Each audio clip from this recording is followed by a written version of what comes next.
सभी साथियों को नमस्कार। स्वागत है आपका शिक्षकों एवं कर्मचारियों के अपने YouTube चैनल वी एजुकेटिव में।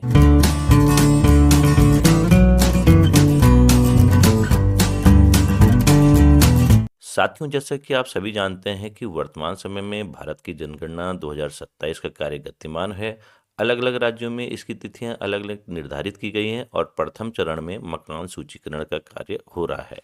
अलग अलग शिक्षक साथियों और कर्मचारियों की इसमें ड्यूटियां लगी हैं, प्रगणक के रूप में या फिर सुपरवाइजर के रूप में। और इसमें एक महत्वपूर्ण बदलाव यह किया गया है कि भारत के सभी नागरिक अपनी जो मकान सूचीकरण की घोषणा है, स्वघोषणा जिसको कहते हैं, सेल्फ एन्यूमरेशन, वो ऑनलाइन स्वयं से भी कर सकते हैं। तो आज के वीडियो में हम आपको यही बताने वाले हैं कि आप सेल्फ एन्यूमरेशन यानी कि स्वघोषणा किस प्रकार से कर सकते हैं। तो कृपया वीडियो को अंत तक अवश्य देखिएगा। वीडियो पसंद आए तो वीडियो को लाइक एवं शेयर अवश्य कीजिएगा तथा शिक्षा विभाग से संबंधित हमारे इस महत्वपूर्ण चैनल को सब्सक्राइब करके अवश्य रखिएगा। तो चलिए वीडियो स्टार्ट करते हैं और आपको बताने का प्रयास करते हैं कि आप सेल्फ एन्यूमरेशन यानी कि स्वघोषणा किस प्रकार से कर सकते हैं। तो सबसे पहले आपको अपने मोबाइल, पीसी या लैपटॉप के गूगल क्रोम ब्राउजर के सर्च बार में टाइप करना होगा सेंसस ऑफ इंडिया 2027। जैसे आपने इसको क्लिक करके सर्च करना है, आपके पास कई सारे विकल्प आ जाएंगे। यहाँ पर आप देख सकते हैं एक विकल्प सेल्फ एन्यूमरेशन का आपको दिखाई दे रहा होगा। इसमें आपको सिंपली क्लिक कर देना है। जैसे आप इसमें क्लिक करते हैं तो यहाँ पर एक नया पोर्टल खुलता है और इसमें आपसे कुछ डिटेल्स मांगी जाएगी, तो उसको आपको प्रोवाइड करानी होती है। सबसे पहले आप देख सकते हैं यहाँ पर कि यहाँ पर सेलेक्ट स्टेट के लिए बोला जा रहा है, तो आप अपने राज्य का चयन कर सकते हैं, जिस भी राज्य से आप बिलोंग करते हैं।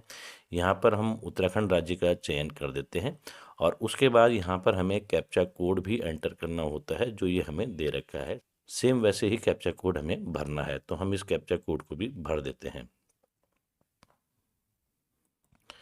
अब इस कैप्चा कोड को भरने के बाद हम वेरीफाई एंड प्रोसीड कर लेते हैं। तो ये थोड़ी देर में पॉपअप विंडो में लिखा हुआ आता है, जैसे आप पढ़ सकते हैं।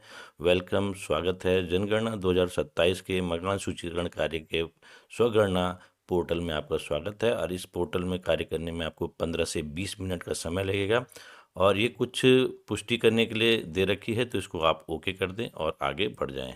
जैसे ही आप आगे बढ़ते हैं तो यहाँ पर अब जो आता है मेन, यहाँ पर आपके स्टेट का नाम आ गया। Name of the head of house hold, जो परिवार का मुखिया है उसका नाम आपको यहाँ लिखना है, जिनके द्वारा परिवार के मुख्य निर्णय ले जाते हैं। और यहाँ पर आप जब इसको क्लिक करेंगे तो इसमें भी आपको ये दिख जाएगा कि क्या क्या इसमें बोला गया है। ये देख सकते हैं कि परिवार का मुखिया कौन हो सकता है। The person recognised by the family as the head who manages household affairs and makes important decision is considered head of the household। तो इस प्रकार आप इसमें उनका नाम लिख देंगे परिवार मुखिया का, जैसे कि हम लिखते हैं।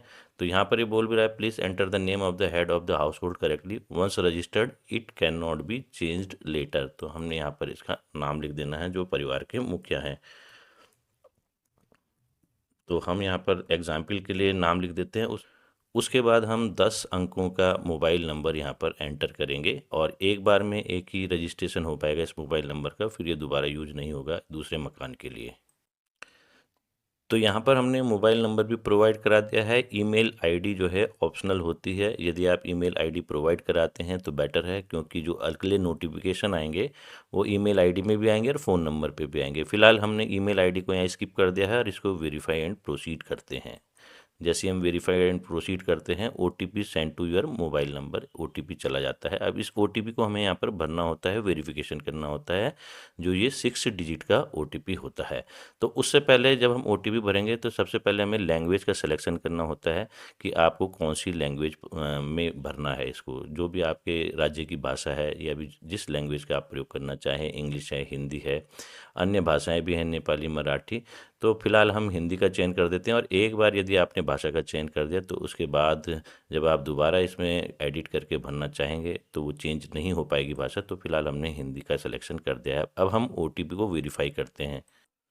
तो यहाँ पर हमने ये ओटीपी भी लिख दिया है और वेरीफाई ओटीपी करते हैं। जैसे हम वेरीफाई ओटीपी करते हैं, यहाँ पर ये इंटरफेस खुल के सामने आ जाता है। आप यहाँ देख सकते हैं कि इस प्रकार से ये इंटरफेस खुल के आ गया है।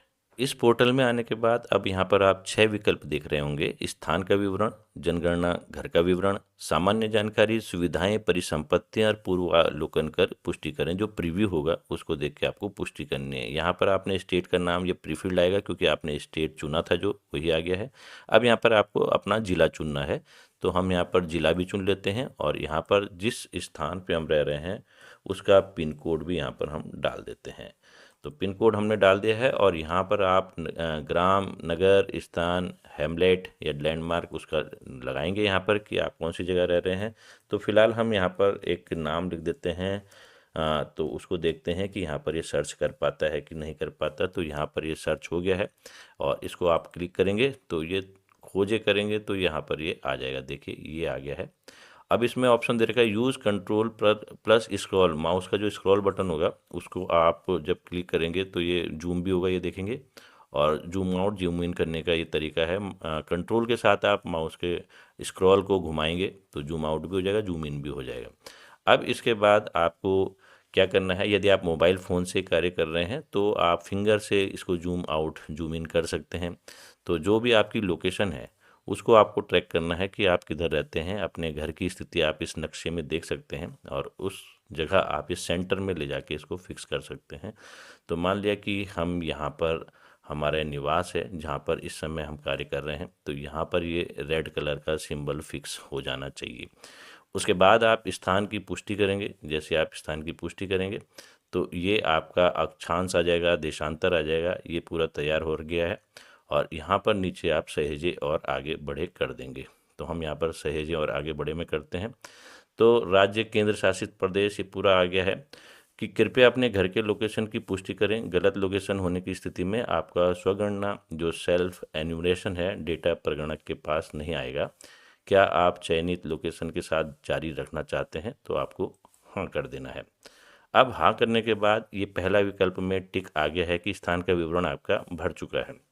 अब दूसरा है जनगणना घर का विवरण। अब आपको ये भरना है जनगणना घर का विवरण। तो उसमें हम चलते हैं।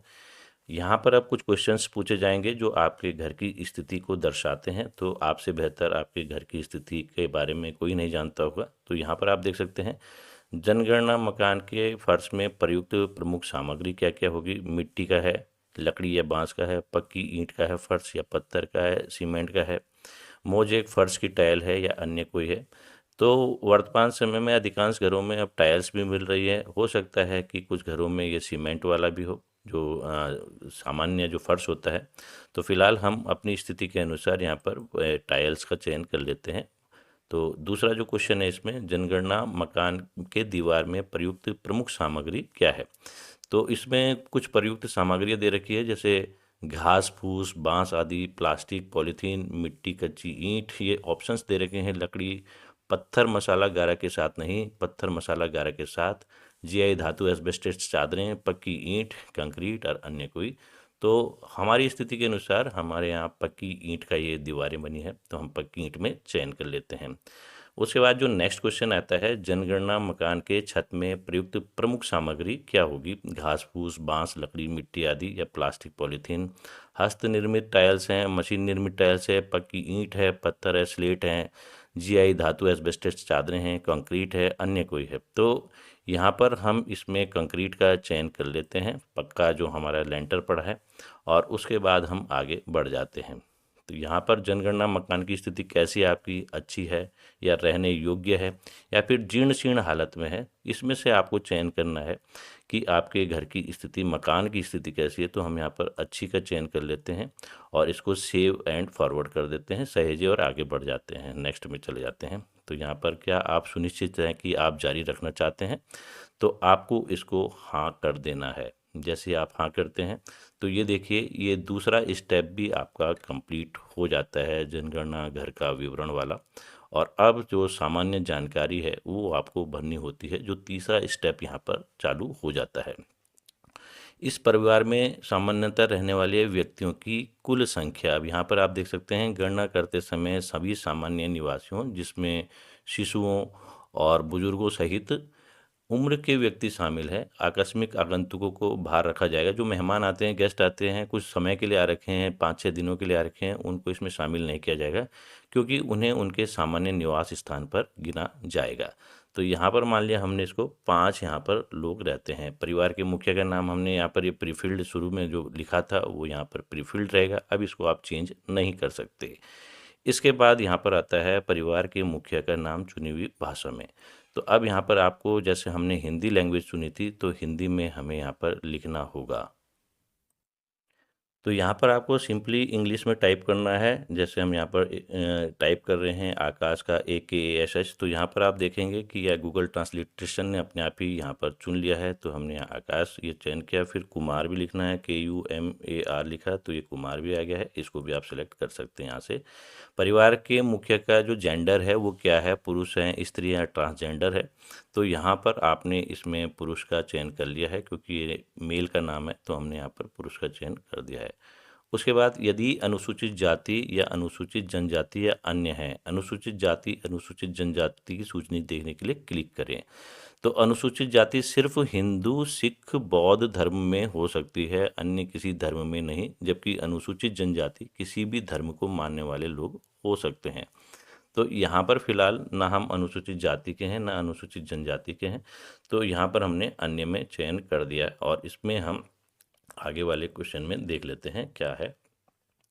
इस मकान के स्वामित्व की स्थिति क्या है? ये अपना मकान है आपका या किराए का है, परंतु अन्यत्र अपना मकान है कहीं आपका, आप किराए पे रह रहे हैं और कोई मकान भी नहीं है, या फिर अन्य है। तो इसमें आपको चयन करना है। चूंकि परिवार का स्वामित्व स्वयं का है, तो आप यहाँ अपना लिख सकते हैं। उसके बाद जैसी भी आपकी स्थिति होगी वो आप यहाँ पर कर सकते हैं। रहने योग्य कमरों की संख्या, अब कितने कमरे हैं इस मकान में, उनकी संख्या आपको यहाँ पर लिखनी है। तो मान लिया कि 3 कमरे ऐसे हैं जो रहने योग्य हैं, उनकी संख्या यहाँ पर आपको लिख देनी है। इसमें शौचालय नहीं आएगा, टॉयलेट नहीं आएगा, या बरामदा नहीं आएगा, बालकनी नहीं आएगी। इसमें केवल जो छत ढका हुआ कमरा है जिसमें सोया जाता है, बेडरूम है, रहने योग्य कमरा है, वही शामिल होगा। इस परिवार में रहने वाले विवाहित दंपतियों की संख्या, अब ये विवाहित दंपतियों की संख्या कैसे निर्धारित होगी? उन दंपतियों को माना जाएगा जो सामान्य निवासी हैं, भले ही पति पत्नी में से कोई एक अस्थायी तौर पर अनुपस्थित हो। तो मान लिया कि कोई अस्थायी तौर पे अनुपस्थित है, घर पे नहीं है, लेकिन उसको भी यहाँ पर मेंशन किया जाएगा। तो यहाँ पर हमने मान लिया कि 5 परिवारों के सदस्य है और एक विवाहित दंपति है, पति और पत्नी, तो उसको सहेजें और आगे बढ़े हम कर देंगे। यहाँ पर हमने एक भरा और इसको सहेजें और आगे बढ़े में कर दिया। अब यहाँ पर फिर से पॉपअप विंडो में पूछता है क्या आप सुनिश्चित है कि आप जारी रखना चाहते हैं?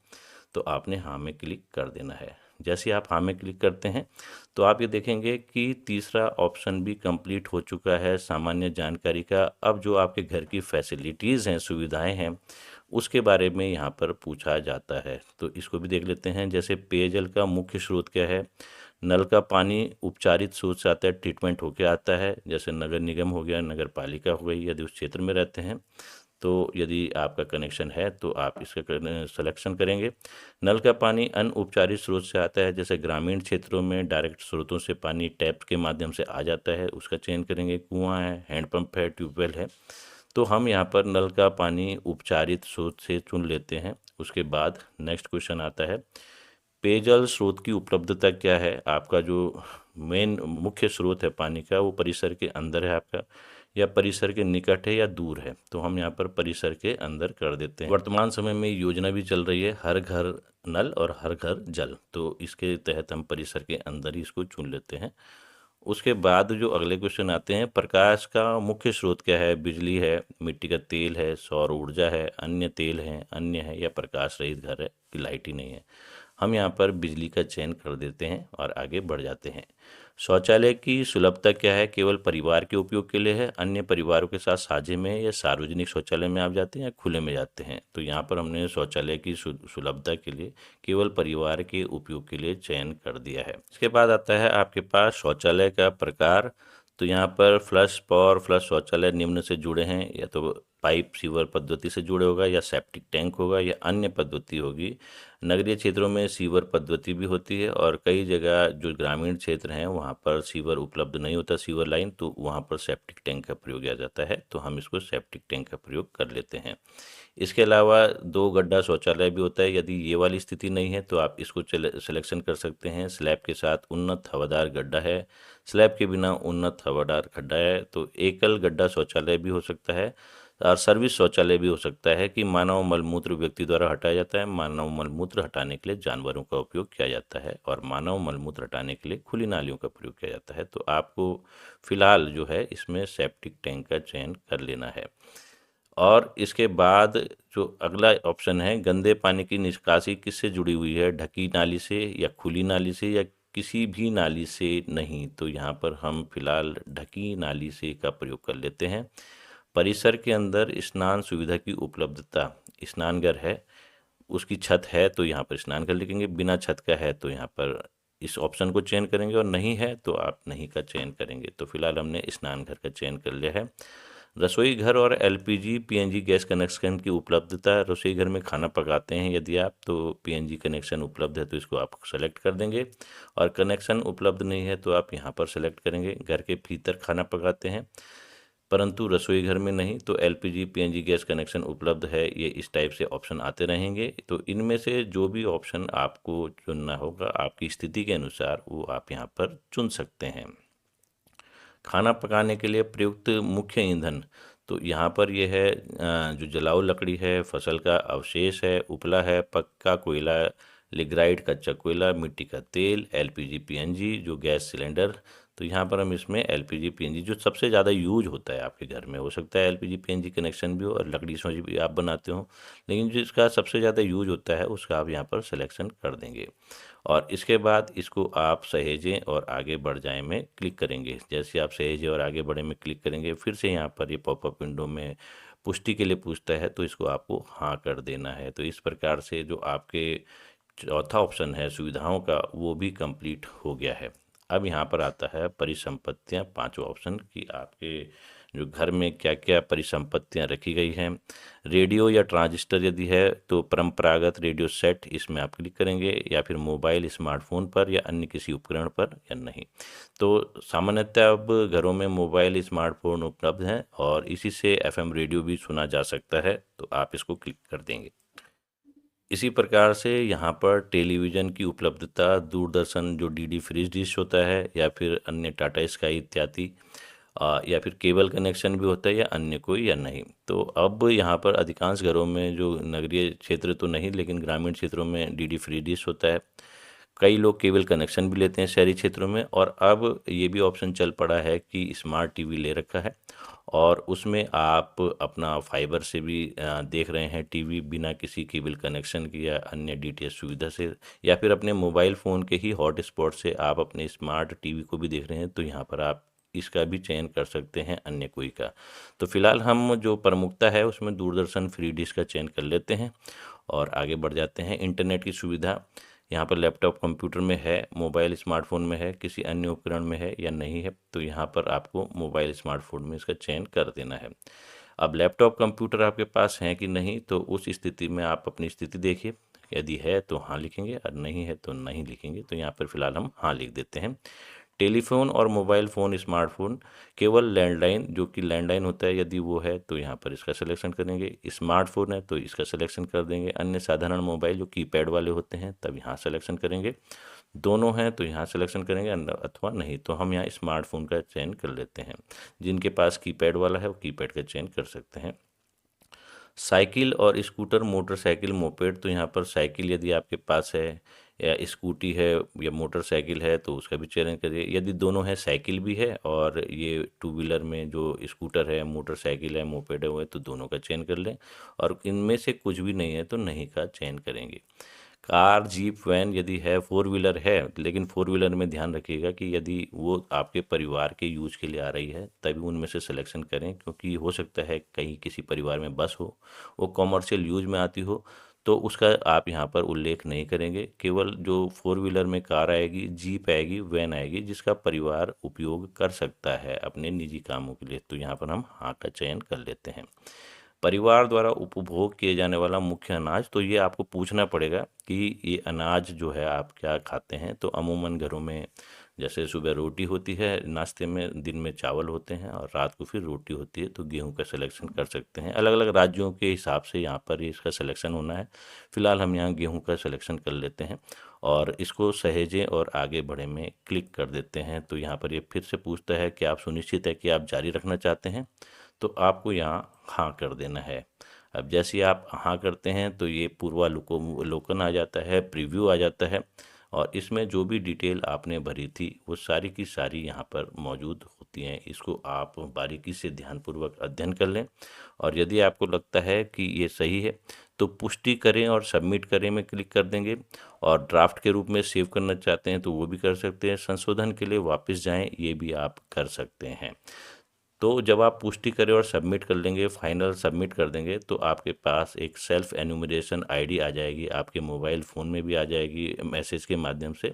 साथ ही यदि आपने ईमेल आईडी प्रोवाइड की है तो उसमें भी आ जाएगी। जो प्रगणक आपके घर पे आएंगे जब ये मकान सूचीकरण के लिए, तो उस समय आपको केवल वो जो सेल्फ एन्यूमरेशन आईडी आपको मिली होगी आपके मोबाइल फ़ोन में टेक्स्ट मैसेज के माध्यम से भी आनी है और साथ ही साथ यदि मेल आईडी प्रोवाइड की है तो उसके माध्यम से भी आनी है। तो केवल वो आपको प्रोवाइड करानी है प्रगणक को और उसके आधार पे आपका जो मकान सूचीकरण का कार्य है वो आसानी से हो जाएगा।